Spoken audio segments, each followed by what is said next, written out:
तथा क्षेत्र।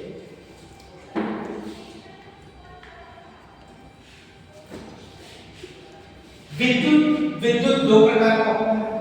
देखा जाए तो विद्युत जो होता है एक गति स्थिर रहता है,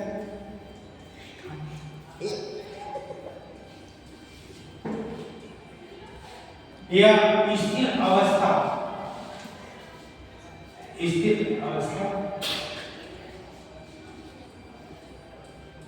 में रहता है,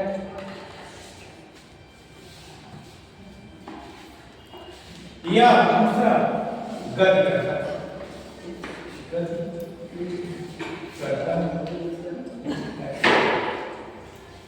स्थिर अवस्था का मतलब होता है चार्ज जो होता है, चार्ज वो विरामावस्था। स्थिर अवस्था का मतलब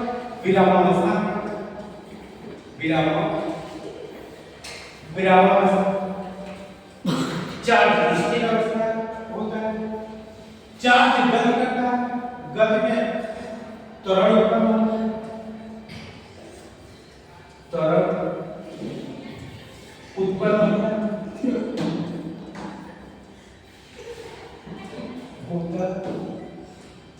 है, आवेश, विद्युत आवेश किसे कहते हैं? तो आवेश किसी पदार्थ या वस्तु का वह गुण है जिससे या आकर्षित करता है या प्रतिकर्षित करता है। आवेश किसी वस्तु या पदार्थ का वह गुण है जिससे आकर्षित या प्रतिकर्षित करता है। आवेश दो प्रकार का होता है। एक होता है समान प्रकार का आवेश, समान प्रकार का आवेश,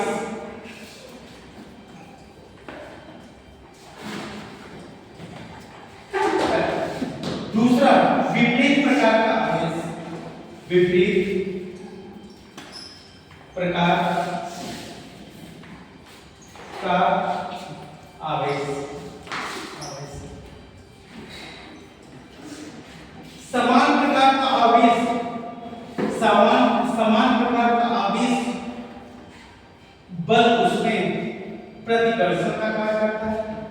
समान प्रकार का आवेश, समान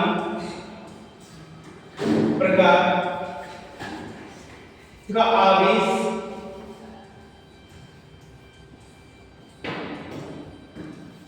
प्रतिकर्षण का होता है।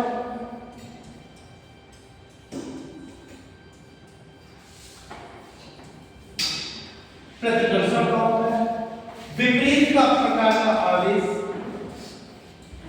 विपरीत प्रकार का आवेश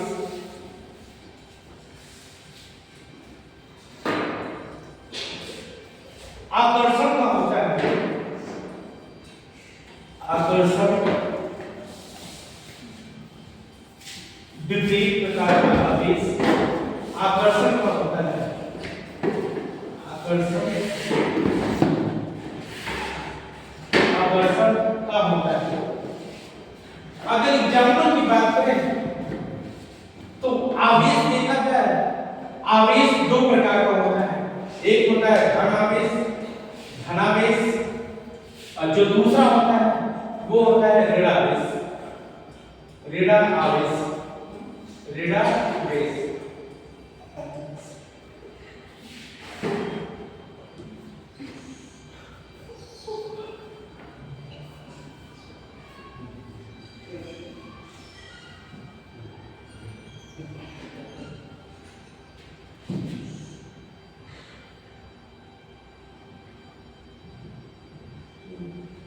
जैसे एग्जांपल की बात करें तो समान चार्ज में दो धन आवेश, एक है प्लस चार्ज और दूसरा है प्लस चार्ज। तो उनके बीच में जो बल कार्य करता है उसको हम लोग बोलते हैं प्रतिकर्षण। इनके बीच में जो बल कार्य करता है प्रतिकर्षण करता है। ये धनावेश इस धनावेश को दूर भगाएगा तो प्रतिकर्षण बल इधर कार्य करेगा। ये धनवान आवेश इसको दूर भगाएगा तो प्रतिकर्षण बल इधर कार्य करेगा। उसी तरह एक धन आवेश है, दूसरा ऋण आवेश है, इनके बीच में आकर्षण होता है। क्योंकि ये जो है ऋण आवेश इलेक्ट्रॉन को इधर अपनी ओर खींचता है, इसीलिए इनके बीच में आकर्षण होता है। आवेश का मात्रक होता है, आवेश का मात्रक, आवेश का मात्रक, आवेश का मात्रक,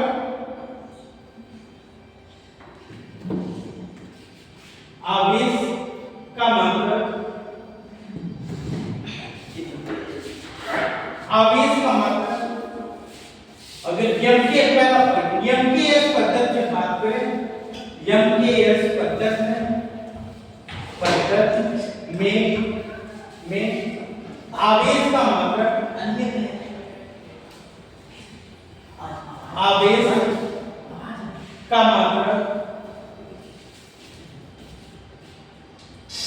मात्रक कूलम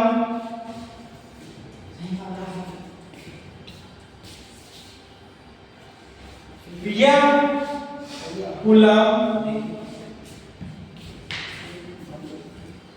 कूलम या एम्पियर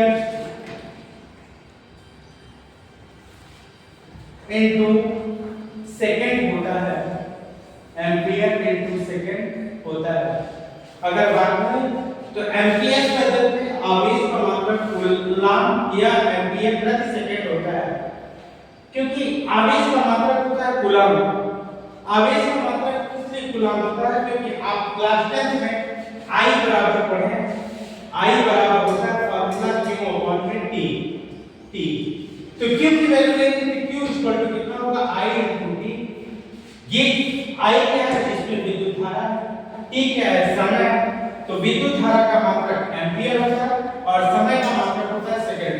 तो इसको आप आवेश को लिख सकते हैं एम्पियर इनटू सेकंड। यहां पे देख लीजिए बच्चों, यहां पे देखिए, यहां पे देखिए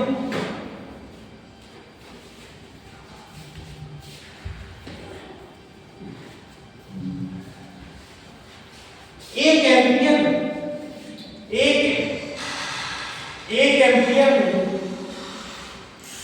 जब इसको इस तरह लिख सकते हैं,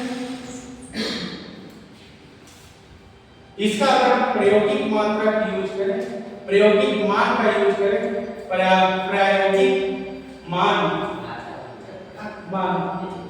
तो 1 एम्पियर बराबर होता है, 1 एम्पियर या 1 कूलम बराबर होता है 1 एम्पियर। अब गुणे कितना होता है, 1 घंटा। ठीक, 1 एम्पियर ये विद्युत धारा का मात्रक है। 1 घंटा में 36 मिनट होता है, तो 1 घंटे में 60 मिनट होता है और 60 सेकंड होता है। तो 60 गुणे 60 बराबर 60 गुणे 60 इक्वल टू 60 गुणे 60 equal to 3600 second, 3600 ampere into second.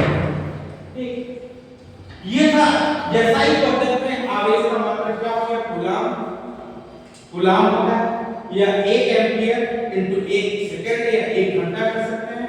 1 ampere into 1 घंटे, 1 घंटे में 60 मिनट होते हैं और 60 सेकंड होते हैं।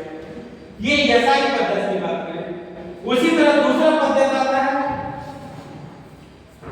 दूसरा पद्धति जो आता है उसको हम लोग बोलते हैं ESU।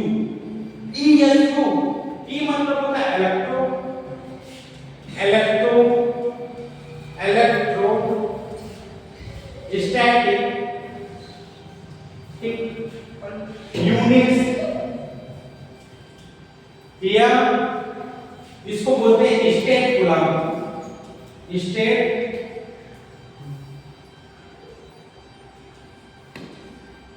स्टेट कूलम, एक स्टेट कूलम बराबर होता है, एक स्टेट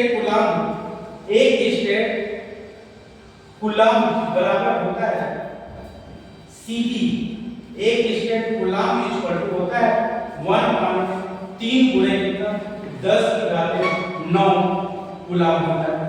एक स्टेट कूलम्ब में कितनी वैल्यू होती है 1/3 गुणे 10⁻9।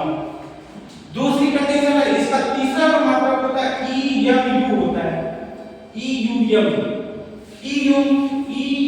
का मतलब होता है